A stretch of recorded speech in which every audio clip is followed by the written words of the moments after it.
Araw po, nandito yung mga alaga naming baboy. Dito tayo sa bandang dulo ng aming free range area ng mga alaga.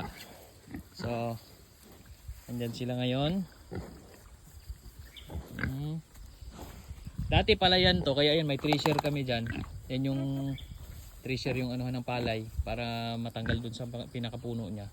Yan yung gamit namin, ito. Palayan kasi ito dati. Kaya lang kapag tag-init, nawawalan ng tubig. Kaya ngayon ginawa na lang free range area ng mga alaga din. So, ayan yung mga baboy.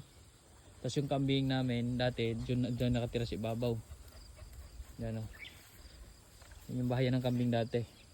Pero ngayon nilapit na namin doon sa bahay. Tapos yun yung mga tanim natin ni pear grass at Madre de Agua para pandagdag pakain sa mga alaga. Tapos mga saging, mga tanim natin na kangkong nandyan din. O, dyan tayo nangunguha para sa mga alagang hayop natin. So, ayan po yun.